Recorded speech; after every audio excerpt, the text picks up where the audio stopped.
Romita Jr. They are going to share all sorts of crazy stories, and we'll also have a Q&A session. So yeah, we're just going to kick things off. I'll let the guys go. I think they can introduce themselves. All right, he's older, so I'll go first. Mark Bagley, been doing comics for almost 30 years. Started when I was 27, and I think between the two of us we've done more Spider-Man comics than anybody else in the world, so we can answer questions about that. I'm from Georgia, and I got 5 brothers and a sister, and my dad was in the service. His dad's famous for doing comics, so very, very different starts in this thing. I have to do the same thing you just did.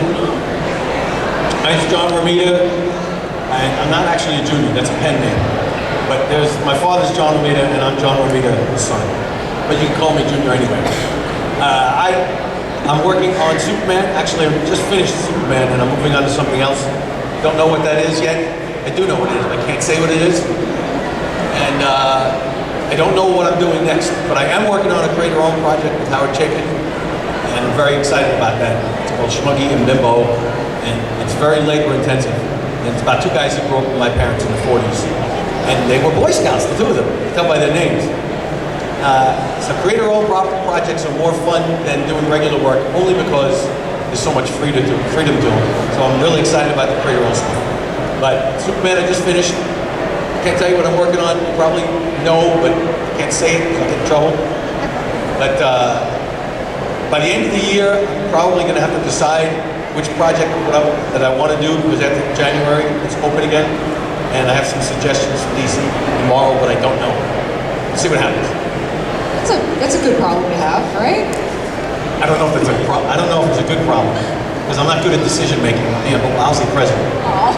So, you guys have been doing this for such an amazingly long time. What got you into comics? How did you break into that world? First comic I ever saw, I was like 9 years old. We were coming back from Japan. My dad was in the service. And it was like a Superboy comic with a Kryptonian dragon. I sort of fell in love with it. And I've got 5 brothers. Nobody's ever, none of them are in art. My twin brother Mike, I took him to the Avengers movie. And he's coming out of the movie. I said, "So Mike, did you like the movie?" He goes, "Yeah, I liked it."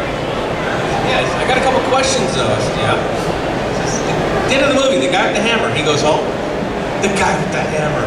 This is my twin brother." So I just fell in love with it, and I just wanted to do it, and I was working on my own, and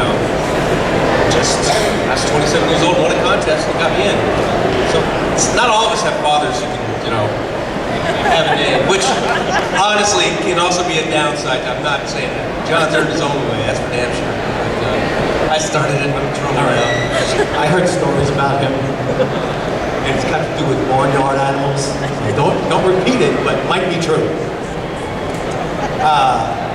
Because of what my father did for a living, thank you for bringing that up. I appreciate that. Your father was awesome. He's awesome. That when I was a kid, he was actually doing romance comics when I was very young. And that, of course, has no interest in my brother or me. And then one morning I woke up to go see him, and he was up in the attic, hadn't slept in days, and he was working on Daredevil number 12, the cover of Daredevil number 12. It has Kazar and Saber-Tooth Tiger and Plunderer surrounding Daredevil, and he explained to me what it was, and that he was a superhero, and that he was also blind. I think the top of my head blew off. And he told me that from that moment, I didn't leave his side for about 6 hours. He said, I just sat there and I started drawing on scraps of paper and so on. And he kept that cover. He still has that cover. He says he's going to give it to me, although it'll just be passed to my son. But he still has that cover because it was such an important moment for me and to him, because from that moment on, I just talked constantly. And I was suddenly reading comics. So I guess that was the moment that got me hooked on comics. And then, of course, I couldn't sing and dance, so I guess I had nothing else I could do. So I went to school. Awesome. You guys mentioned that between the 2 of you, you've done the most Spider-Man work. Want to talk a little about your time on Ultimate and Amazing? Yeah, growing up, Spider-Man was always my favorite. And I felt like it, kind of arrived doing comics when I was given that job, doing Amazing Spider-Man, following Tom Harlan and Eric Larson and those guys. it was just a pleasure working on it. And Ultimate Spider-Man was, the cool thing about it was sort of kind of my Spider-Man, you know, because Brian Bendis and I could do pretty much what we wanted to, and we weren't crossing over with 3 other Spider-Man comic books, which got really frustrating when I was working on Amazing. And so I did that for about 6 or 7 years, and it was a dream job. You know, it was Spider-Man, it was working with Brian, it was great to work with, it was guys in the office I was working with. You know, it's all a collection of what, you know, what makes it great to work on. And it was hard to leave it, but I felt like it was time to go. So that's what I did. I honestly don't know how many issues I've done. Neither do I. I did 3 runs on Spider-Man, 3 or 4 years apiece, and I don't remember. Actually, it might have been 4 runs. I don't remember, but it was a nice amount. And I actually identified with Daredevil first before Spider-Man, because that was the first character that my father did that I noticed. But Spider-Man was so around our house because we lived right near where Peter Parker lived. And my father would drive us past where the neighborhood that Peter Parker lived in Forest Hills. And that was so important that it changed the way we thought about comics, that, wow, there's a character that lives in this neighborhood and so on. And I think that's the difference between Marvel and DC to me, is Marvel's world is centered around an actual city, whereas DC's is fantasy cities, even though you know it's a large city. And that made a big difference on me when I was younger. Spider-Man was a part of that. It's almost like having a sibling. And I'm always attached to the character because it made me and my father a lot closer. Talking about it, laughing about he working with Stan on Spider-Man. Stan wouldn't give him a plot. Stan would act out the plot in the office. We'd jump off the side of the couch, and he would make my father take notes, and then he would act out scenes, and said, my father would ask him, all right, that's good for about 5 or 6 pages. He said, well, you fill in the rest, don't worry. So those kind of stories were so vivid in my mind as a kid that it became part of our family, that we were talking about Spider-Man on family trips. When my father was stumped about a scene, what do you think I should do? My brother and I would throw up the stupidest things. And he would listen, right. Every once in a while, he'd put something in that we had come up with. And that made it so much of a molding of the family over Spider-Man that it's just been a part of my life forever. And I always loved that character. I think it's the best character in existence. As good as Superman is for the history, to me, Spider-Man's the best character ever.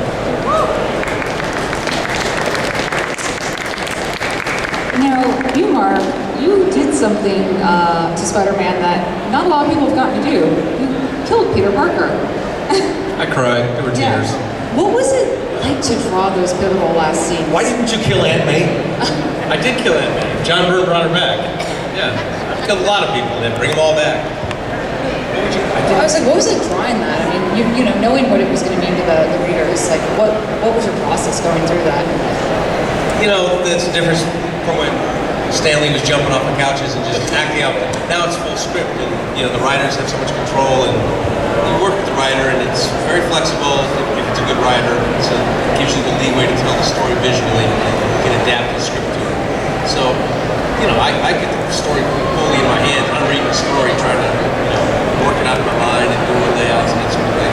It was really moving, and I really wanted to do it justice. I mean, the faces and everything was really important to get it right. And it was great. You know, it's like he's laying there dying. I've got like this full page, splash page of the face, which to get that right, you know, and have it ink right, have it colored, you know, it can be difficult to do. And Yeah, I always have struggled with 1 page of a full face. That kills me. You love having panels? 1 page of a panel. 1 panel. Yeah, I never get that. That's why I wanted to work with Bendis. And I worked with Bendis on Avengers, and he gave me 30 million characters to work with. oh God, Bendis gave me 30 million Venoms to work. And they were all close-ups. But no, that was a great story. And Ryan swore they'd never bring him back, and they brought him back.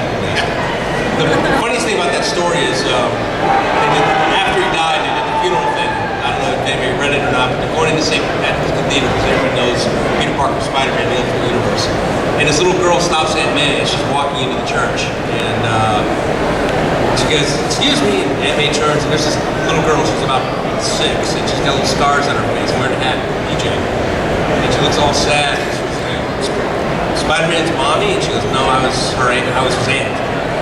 But you fixed him lunches, right? And she said, yeah. Spider-Man saved me from a fire, so I didn't die. Well, that little girl is my granddaughter. And so I had my daughter taking, I wasn't involved in picture taking. I was like, give me some pictures of PJ looking sad, you know, some reference shots. And my granddaughter's such a goof, she couldn't get her to stop smiling. And her birthday was coming up at a party. My daughter actually said, look, if you don't stop smiling, I'm gonna cancel your birthday party. And so that got me the pictures. But, You're a great grandfather. I had nothing to do with it, I swear. That wasn't me. That was, you know, but He actually mentioned something I want to talk about. He talked about working with Brian and getting full scripts. Full scripts became the norm. Working with Brian Bendis, who's as experienced as two of us and so on, you defer to somebody as good as that. But he lies a little bit and he says that you stick to the script, you don't. If he changes anything storytelling-wise, the writer will adapt to it. Because we both started when plots were the norm. And then the writer would write the dialogue according to the outline. I was able to, after I finished working with, after Jeff Johns decided to go off to Hollywood, unimportant stuff like movies and television. I was working with a guy who was a young writer, and his scripts were great stories, but he wasn't real adept at flushing out, pacing the whole script. The end of it was falling off a cliff, and it just ended in the middle of a scene. As if he was great at dialogue, but didn't know how to pace. So I asked him to go back to plots. And then his plots were plots with a little bit of dialogue, and I felt so much more comfortable. But we can do that. A lot of guys can't do that. Where you can get a plot or a loose script where a writer can't convey something visual and use dialogue to help him out. We can turn it into a story by pacing it out. And not everybody can do that. But we were groomed on plots. Yeah, even the scripts that we get, we can play with. Yeah, we'd get a 4-page plot or a 22-page story or a 5-page plot and basically have to break the entire thing down. And that was cool. I mean, that makes us so much more involved in the storytelling. And we're still way involved in the storytelling, but I kind of miss those days. And John's right. You know, you throw something like that in front of 3/4 of the guys out there now, and God bless them, they're all very, very talented. Draw rings around us sometimes. You throw something like that in front of them and they'll jump out a window. It can be intimidating as hell. You know, you bring up an interesting point, just comics then and now in the last, you know, even maybe 15 years. How much has it changed with the way I feel like we're having major events? Like it used to be once every couple of years we have these world-changing events. Now it seems like once every quarter we're getting something big. What's it like? What are your thoughts on that? That's a pain in the ass, actually. Yeah, as a reader, I find that it was the nice thing about Ultimate Spider-Man was we weren't involved in it. We just tell our stories and it's one long read of, you know, just without these things interposed. When I went to DC for a short while, God help me, they gave me JLA, and we had these plans for these nice story arcs, and boom, all of a sudden, Blackest Night, that whole storyline happened with the zombies and all that stuff. And we had like our first 5 issues was involved in that, totally taking us out of what we wanted to do, and it was just, we really hate that. That is a big change in the business, you know, and it's not really that enjoyable.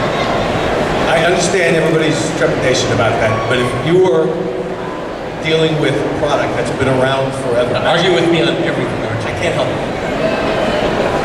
If you had a character that's been around forever, then take Superman, for example, which is the longest running character, and you need to do something to change up and get excitement again, you have to try, even if it doesn't work.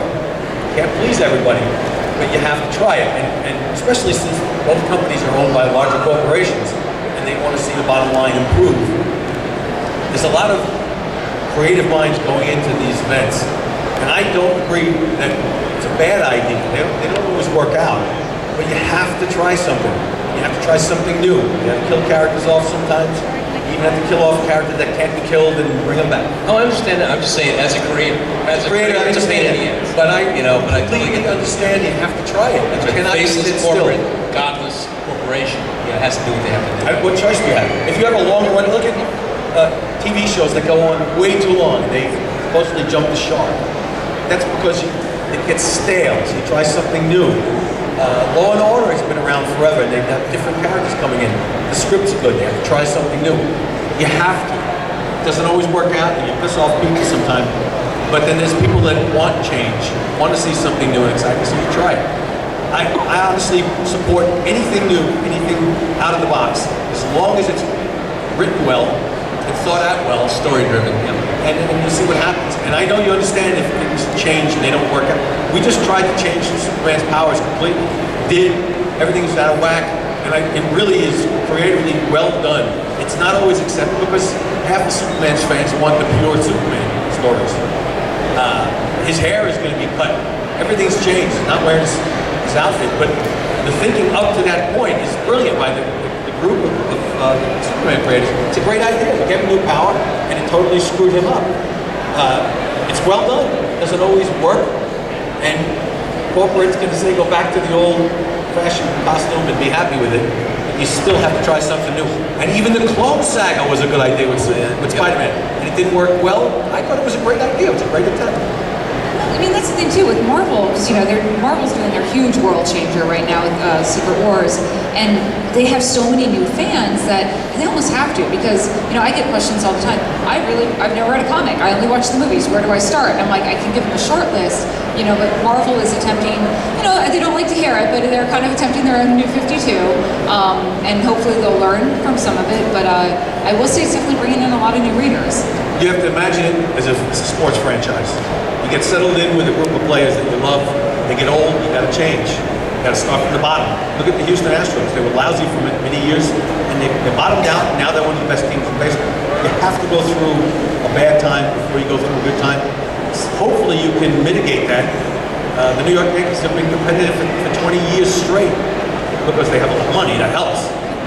But that's the point. You can't always accept something long-term without trying to change it, and then you irritate those that are, people get upset if you take the team, break it down, and you're lousy for 3 or 4 years, and now all of a sudden the Astros are a great team because they were lousy for 3 or 4 years. That's the way things are. You gotta change things, and I think it's the same thing with business, and especially in this business.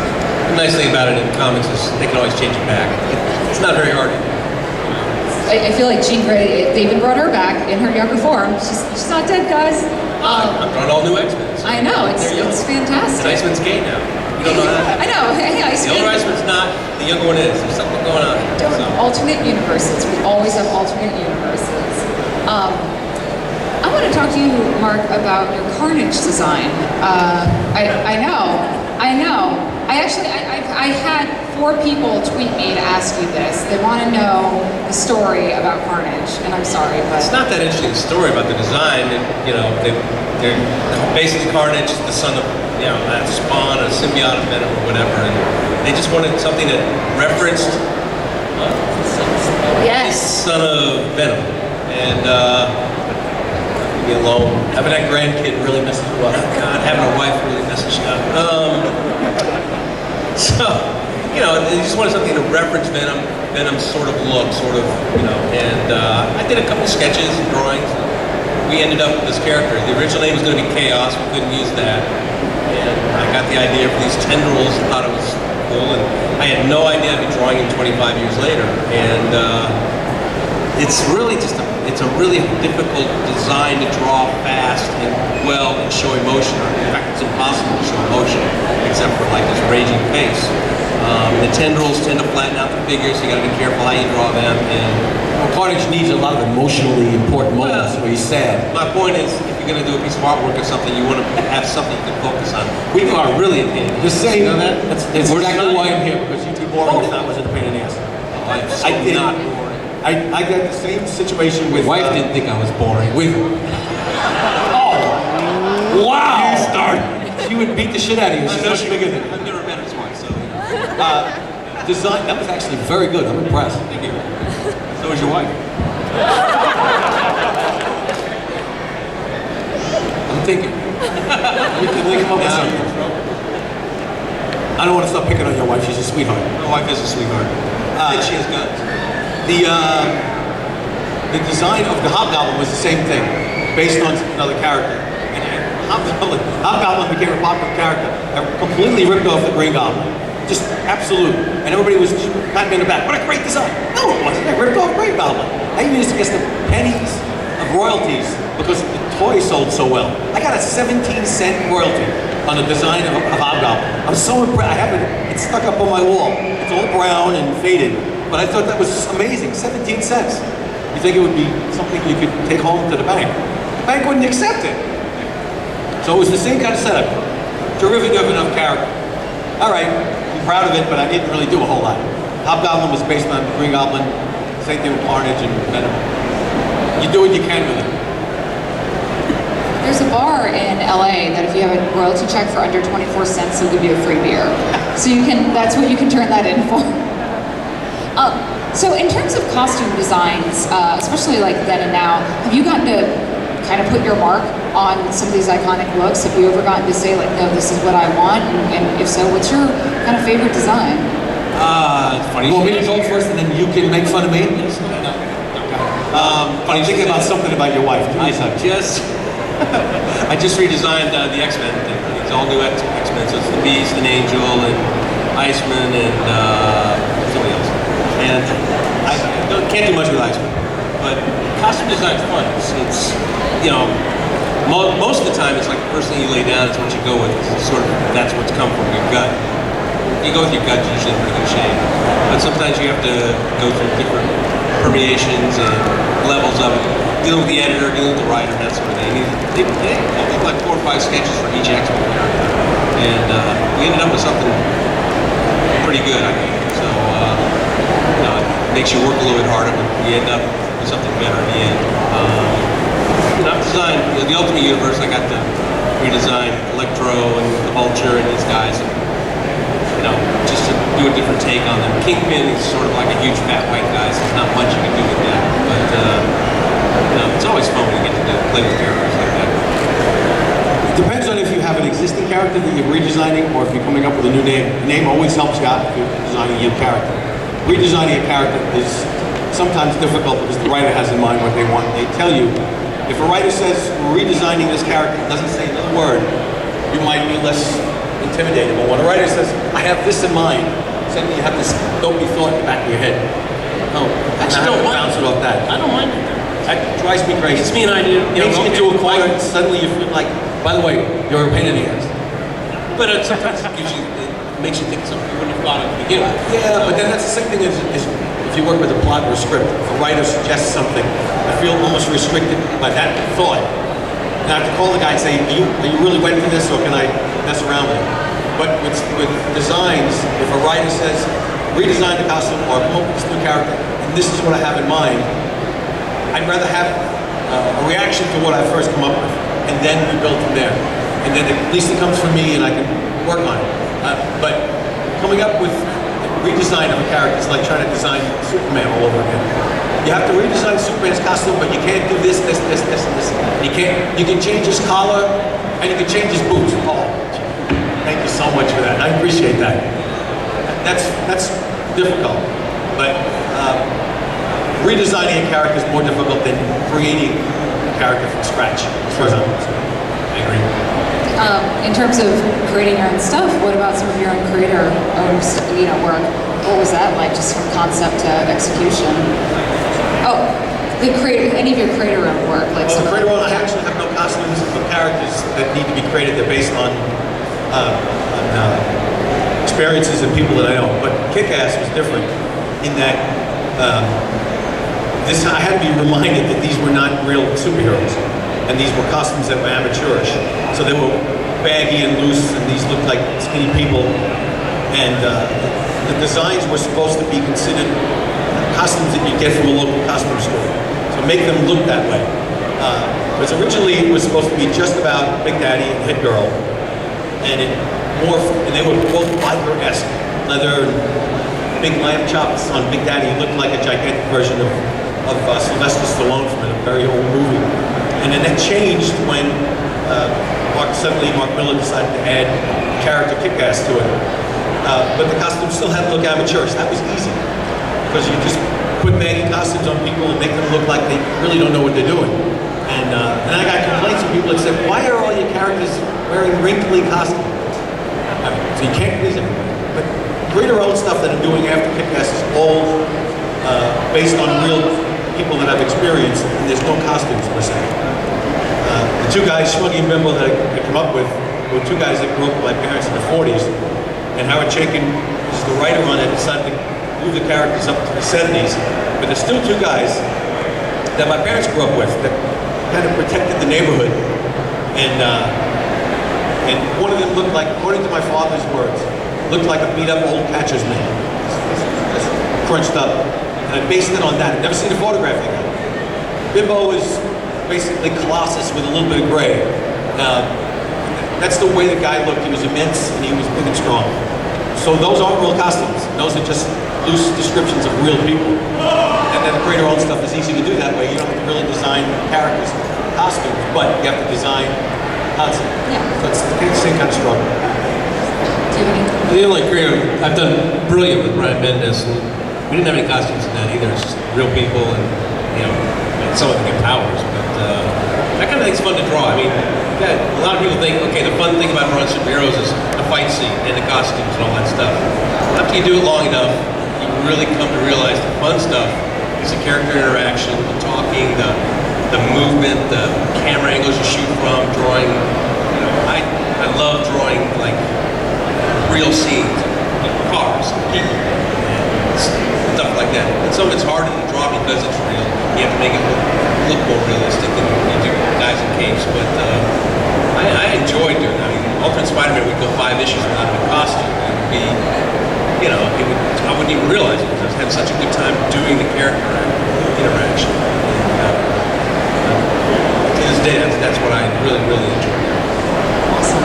I think we're going to open it up to Q&A soon, but before we do, do you guys have any just stories from the old, so I'm assuming back in the day you guys still worked within the house, or did you guys work separately, or were you at Marvel in DC in-house working with everyone? No, so it was all I worked at the office. I worked at Marvel in the office as a production assistant. Okay.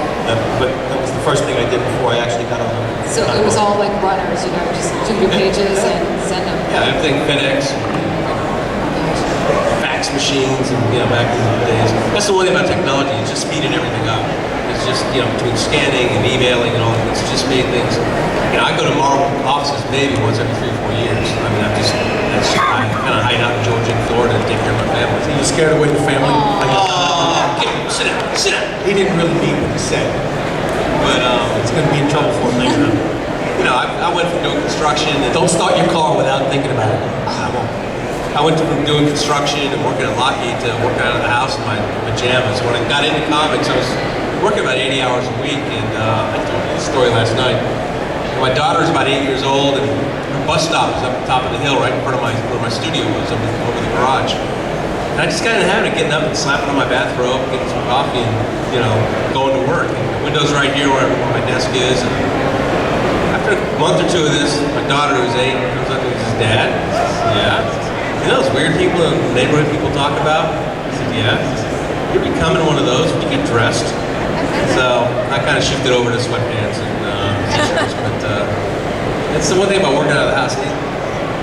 It's really good because if you're disciplined and you get up and get your work done, you're not driving an hour to work, you're not having to take an hour for lunch, you're not having, that sort of thing. But it's a real insult too. This is sometimes a big culture shock coming to one of these places, or having to deal with more than one person at a time. Yeah, but by the time once I get out of bed, by the time I actually get to my office, it's 2 hours. So the traffic is a pain in the ass.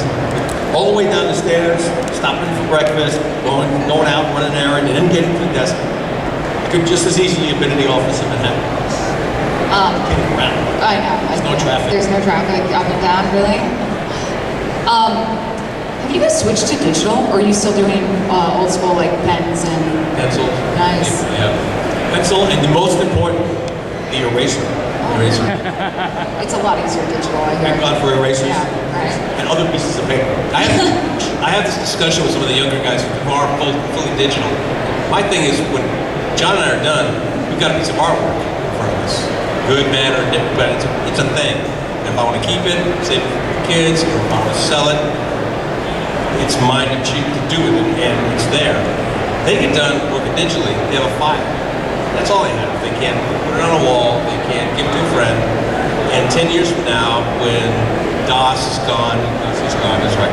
But I mean, how many of you guys have VCRs? You know, I mean, not anymore. How many videotapes do you have that you'll never play again? I've had this discussion with a couple of young kids. Some of them have, the smart ones go, what they do is they just do the covers and the splash pages, old school. Because those, they're really, if you want to sell your artwork, those are the money makers. And the rest of it they do digitally. For them it's faster. For me it wouldn't be, because I don't think for John either. A lot of these guys take a lot of prep to it. A lot of just working their stages to get to the artwork. We sort of, I've never seen John work, but I've heard him talk about it. Sort of just read the script, think about it for a while. We do a couple of roughs and layouts. And as we're working, we're thinking about 2 or 3 pages down the road of how's it going to work out, that sort of thing. And if you hit a bump, you can take a shower. In the shower, you're washing your hair. Oh, that'll work. You know, it kind of just comes to us. If I do something, if I say something that's counter to you, are you going to get mad if I disagree? No, it's a big world. Okay, but you're not going to call me any names, man. I haven't called you. I have to pace out the whole book before I start on it, so I know there's room to do it. But I worked digitally when I worked on Big Hero 6 and another project at Disney Animation, and they put the pad in front of me. And it's amazing what you can do with the stylus, amazing what you can do with it. But I'm so used to pencil, paper, eraser, boards. I don't use any programs for the designs of angles or anything like that. I can make my own room up. I can do disappearing points into the distance. I can do all that, and I'm used to it. It's what's comfortable for me. Let them do everything digitally in 10 years, and I can just disappear. I'll go down, paint paintings in south of France. Let everybody do the digital stuff. But I'm so used to pencil, paper, eraser, charcoal, smudging, inks, brushes, and I'll keep them all and let them all get dusty when I get home. But until the point that I'm done, I'd rather just do it the way I've been used to. And that's the comfort, is you do what you're used to, and it gets you the most speed, the most quality. Let them do digital, let them try it any other way, as long as they don't force me at the point of gun. What do you think about the point about having a thing done? Is that important to you? The original artwork, sure. Yeah. As long as that's still important, that's fine. It shouldn't be the point. Oh, it's not. Not change, but there is, that's important to a lot of people, and I can see that as being a sticking point. So there were no original artwork. There is no original artwork with digital. Correct.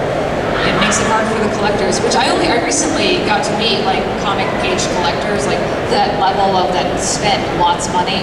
They're a really interesting group of people. They're lovely, and I'm sure you guys have some great stories about some of your best, like, requests. Oh, wait a minute. Press From commissions, you mean? commissions and collectors. I have a guy who wanted me to draw naked Wolverine. Oh, have you ever gotten the bubblegum guy? No, I never got the bubble. Oh, there's a guy who's like, can you draw Wonder Woman stepping in bubblegum? Never met her. Well, the guy just had, he was perspiring constantly. And he asked for a naked Wolverine. He perspired more when I said no. And he said he insisted on it. Then, he went away and came back, and this is 1985.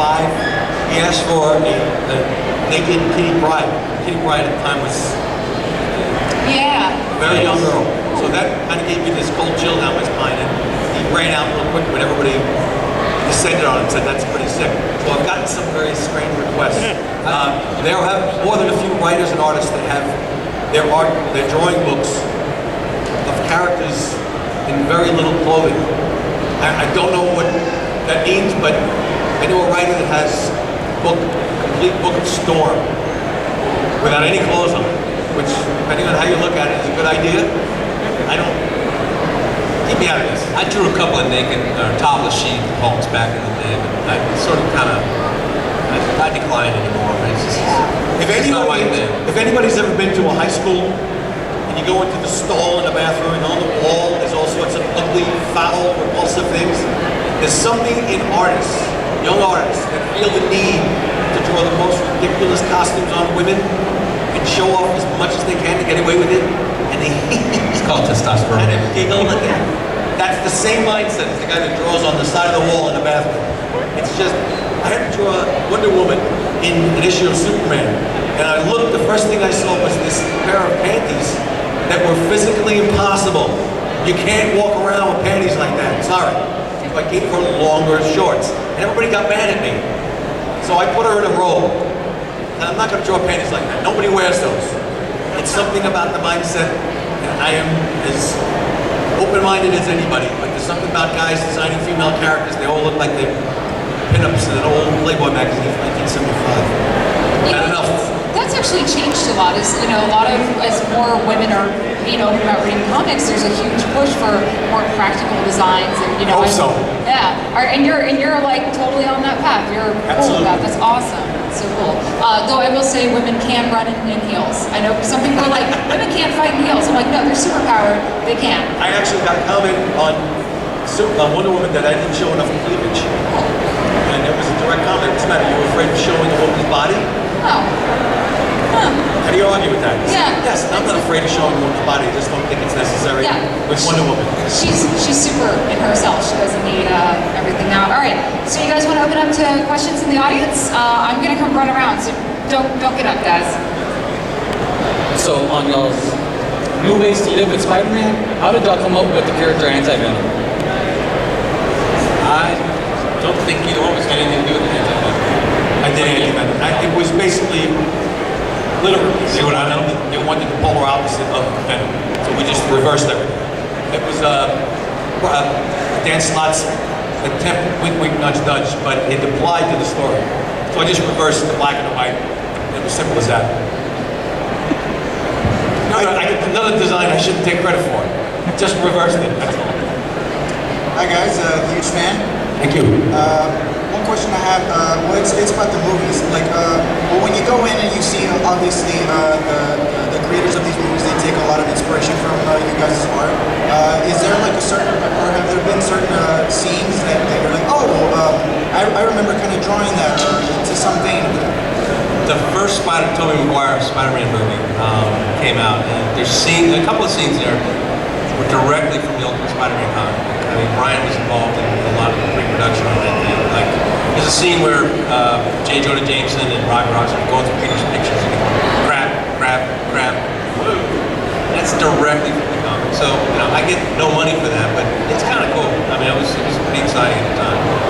It's flattering, absolutely flattering. Yeah. Hey guys, I'm a big fan of you. What advice would you give to an upcoming comic book artist for like to come up with like the drawing and this backstory and all that? What advice would you give to someone who's looking to create An it? aspiring artist, you say? Yes, As far as what? Is learning how to get into the business? yes, and just coming up with a new character and all that. Coming up with a new character, getting into the business. You better get into the business first, and then hopefully that character is attractive. But the trick is to be really, really good, really fast, and be able to tell a story. If you can't tell a story, it's not going to help you. As good as you can be, and we know, because the guys that are better, he said it, the guy's better artists than both of us, but can't tell a story with a gun to the head. And I think that's a major, major part of this, telling a story from a script. And another thing is, treat it like a job. You learn your skills, learn perspective, learn anatomy, learn, storytelling. Read good comics or old comics where they really did that kind of thing. And sit your ass in your chair and treat it like a job because, there's guys who, I can't draw today because I just don't feel like it. Everybody has a down day, but, you should have to do construction with a wife and a kid and be banging nails in summer in Georgia thinking that's what you're going to be doing because you haven't gotten anywhere yet. You really need, he said it, you have to be so fluid at the most, at the part that you're going to need the most. Anatomy, everyday drawing this room, drawing a car. There's so many things that you need to be fluid at so that at the drop of a hat, those are tools that you use to tell a story. So if you don't have any literal education, advanced education, college or art school, copy everything and anything that's in photograph form, magazines, newspapers, rip them out, copy them. Get so good at what you're looking at so that it's a useful tool. So that when you need to tell a story, you don't have to refer to an anatomy book when you're drawing. I do myself when it's a certain close-up of a part of the anatomy. Sometimes I'll refer to my favorite anatomy magazine book, or even I have a mannequin. But that's specifics. Get to the point where you can draw somebody in clothing at the drop of a hat. And again, that's not even half what you need to know. Telling a story is more important by far than the artwork. That's it. Then take that character and take it up to somebody. All right. Just don't take my, wait 10 years. 10 years from now, do whatever you want. Just don't take my job. There are a lot of times, or do you guys ever have times that you get artist block? Or is it because, or do you always have what you're told to draw? So, and even if you do get artist block, what do you do to? Artist block lasts as long as when the mortgage invoice gets in the mail. I have no block anymore. Oh God, I gotta pay this bill. Got the credit card came in. No, that's it. No, I don't. I haven't got block in a long time, but doesn't mean I don't struggle with what I'm working on. I have to go over. Maybe that's a block. I'll have a bad panel one day. Yeah, every day, you know, somebody once said only the mediocre are always at their best, you know, so everybody has a down day. The other time I have a problem is if I've worked like 10 hours, the last couple hours can sometimes be a real struggle. And sometimes we're working on a panel that should take me an hour to draw, and I'll be on it for 2 hours. At that point, I just kind of go, okay, it's 7 o'clock, it's, you know, I get up, I leave the desk, I go, next morning I get up, I sit down, and that panel's done in 20 minutes. I mean, sometimes you just run out of gas. If there's a point where, we don't even know if it's called a block, because you still have to work through it. And the guy in the back that's asking about this is actually a good trick that I learned from somebody much smarter than me. If you're struggling with anything that day, move on to something around it. If you're tightening up anything and you're struggling with it, then go back to roughing out more pages. If you're having trouble with design, go back to finishing or inking. Work around it, and eventually you get back to the flow. If you've had a glass of wine late on a Sunday night and it affects you on Monday morning, and I exaggerate to clarify, work around it. Drink a quart of water and then work around it. Yeah, this one's for Mr. Bagley. Oh, all right. Okay. When you were coming up with the look for Carnage, were there ever any other colors considered? No, it was always just red. He was always gonna be red and black. The first design I did for him, I actually found the original design for him. It's up in my attic. I basically drew him with the idea of the red centered on his chest, and the red came out like tendrils from his chest, sort of like the Spider-Man's webs, you know, mask. Came out here, down his arms, down his legs, but it really looked like a shotgun wound. And they were like, no, I can't do that. So I kind of mixed it up from that, but that was pretty much, I really only did that first initial sketch, and then when they told me you couldn't go that way, and I understood why, then I kind of morphed it into the other thing. But you're always tweaking it, it's always being tweaked, so. This is a question for Mr. Bagley. I'm fascinated by the process of weekly comics because it seems like a nightmare. And I know you worked on Trinity. Can you talk a little bit about the process? Like, how far out logistically do you have to prepare for something to be released on a weekly basis? And once that ball starts rolling, I mean, what does it feel like? I am one of the fastest guys in the business, just because I think I have my ass at the desk a lot longer than a lot of people do. But we had about a 4-month lead time, maybe 5. I don't remember exactly. So and I was only doing half an issue. It was 10 pages a week, which is that's a lot of work. And I actually got extra money. I said, look, I will not have a life for this year. You know, this is going to keep me. I said, it's going to be a grind, and it was. But it was hard. By the end of it, I was doing pages and turning them in, overnight practically. And I don't know if anybody else read this book or not, but at the end of it, I got a script from Kurt Busiek, and it's like, we got 82 characters, and they're coming for this fight with 82 other characters, and, you know, literally, and I called Mike Carlin, who's one of the nicest guys in the business, a terrific editor, I was screaming at him. I said, you guys expect me to do this, get it done this fast, I can do it, but it'll look like crap, you know. I said, you've got to be thinking about this, you know, and I yelled at Kurt, who's a good buddy of mine. you know, but it was, at that point, it was too late to do anything about it. I just sat down and, you know, I killed myself on that run. It was not good. But, you know, sometimes you do that. It was interesting. This one's for JR. You've been part of both worlds, the DC world and the Marvel world.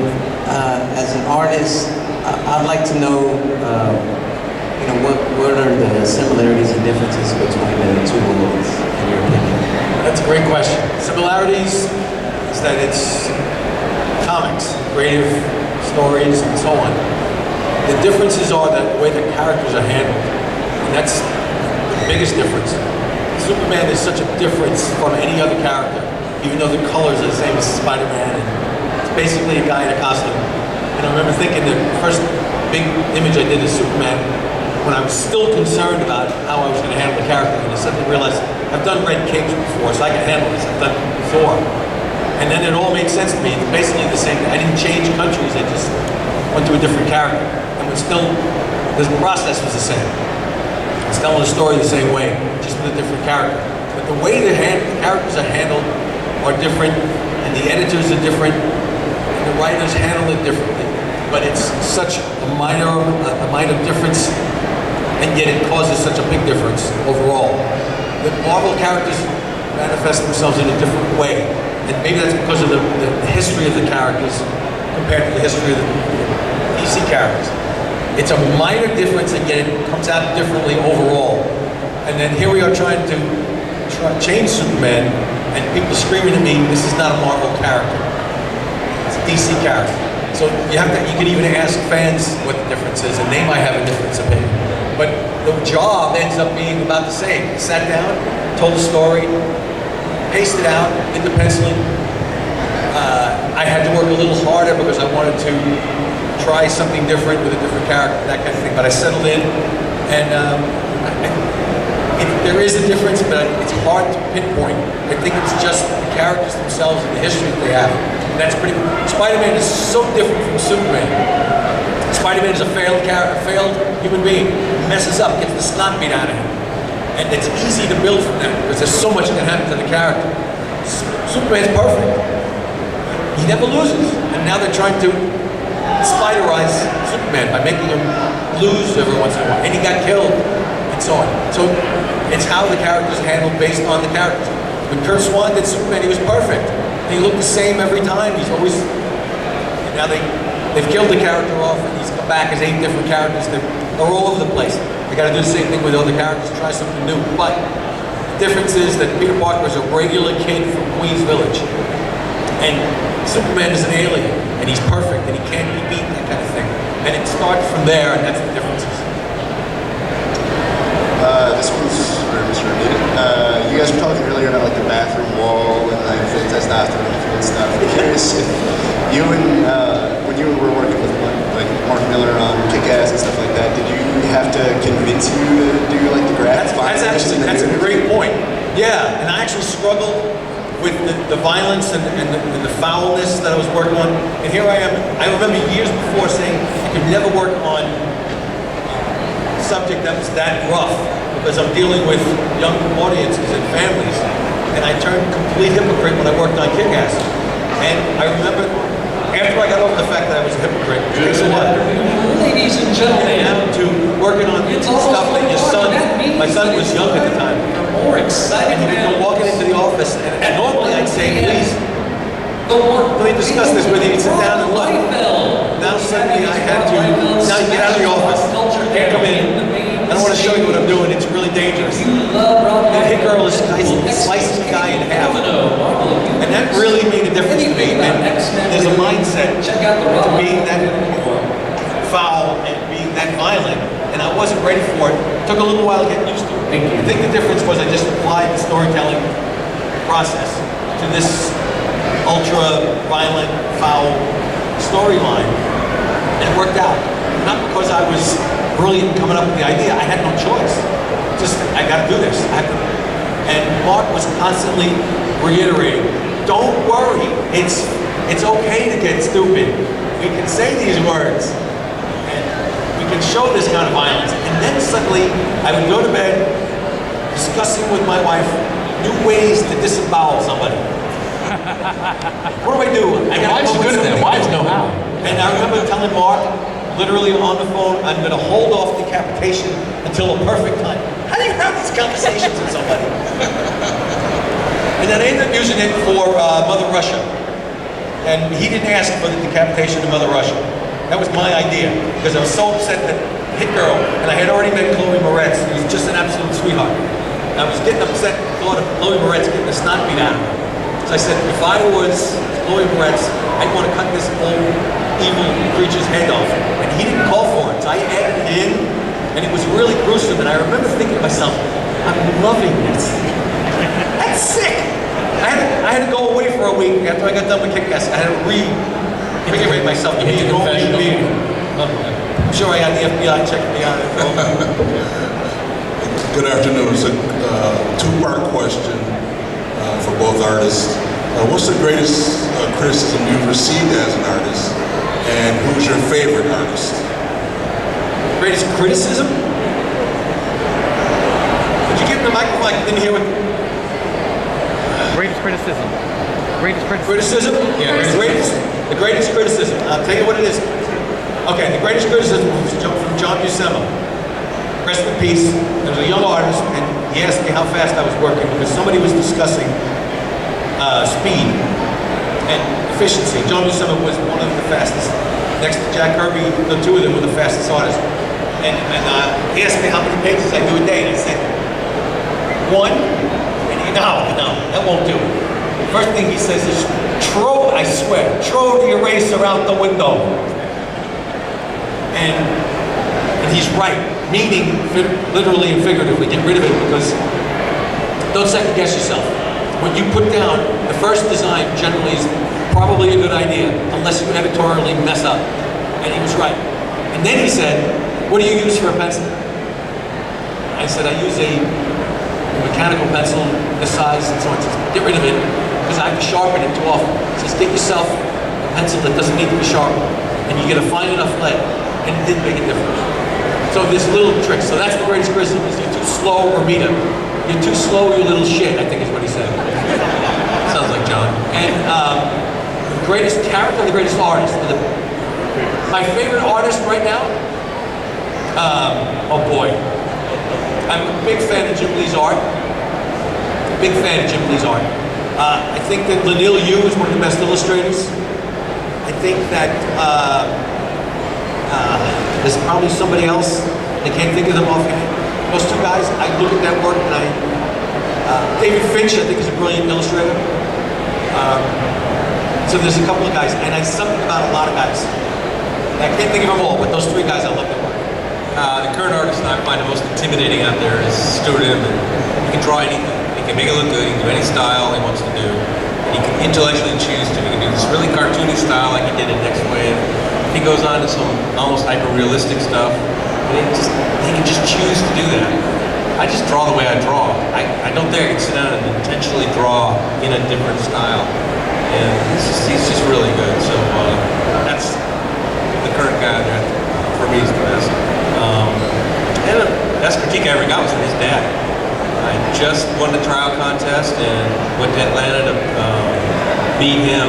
It was a comic book show.